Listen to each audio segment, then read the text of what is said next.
Hello, I'm Father Dan Schmidtmeyer. I'm the Director of Vocations for the Archdiocese of Cincinnati. Today, I want to talk to you about reading books that will help you as you're discerning. A number of these books I'm going to talk about were books that I found very helpful when I was discerning, when I was in the seminary, and even after I was ordained.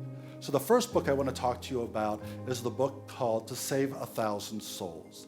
And it's a book written by a priest, and it's all about discerning a call to the priesthood, whether it's religious community or diocesan priesthood. And it's got a lot of great examples of things to do, ways to pray, people to talk to find out more about it.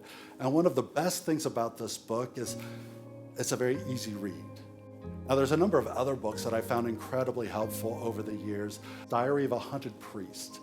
And this book is written by a priest who was a priest in England during the reign of Elizabeth I, when it was illegal to be Catholic in England. And it tells the story of how he was going around the countryside, bringing people back to the faith, hearing confessions, offering Mass, all the while knowing that if he was caught, he could be killed. Another great book I read was called In the Shadow of His Wings. And this book was written by a priest during World War II, and he was in the seminary, and he was forced to join the SS. And never once did he deny his faith or turn away from the teaching of the church.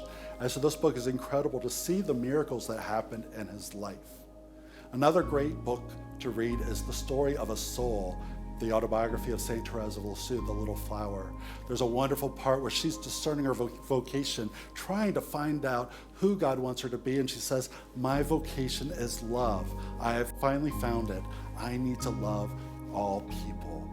And so that is wonderful.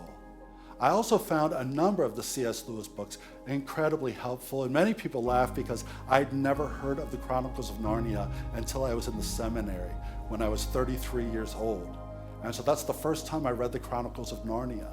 And now I read them every year on my retreat to remind me of the relationship I should have with Jesus is the relationship the children had with Aslan. And so every year I like to have that reminder to simplify my life and live the faith and become friends with Jesus.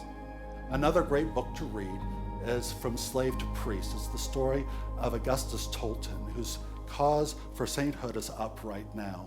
He was born into slavery in the United States, escaped from slavery, was raised as a Catholic.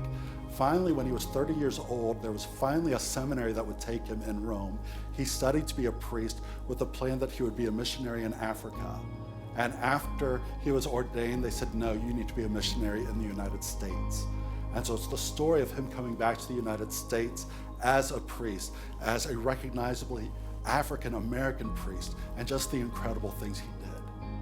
Now for me, I love to read, and so these books were very helpful as I continue to discern and help me realize that maybe the things I was going through weren't so difficult compared to what they were going through, but on the other hand, it gave me hope that these people are praying for me and helping me on the way. And so I hope this list of books helps you as you continue to discern. And please, if you have questions, get in touch. God bless.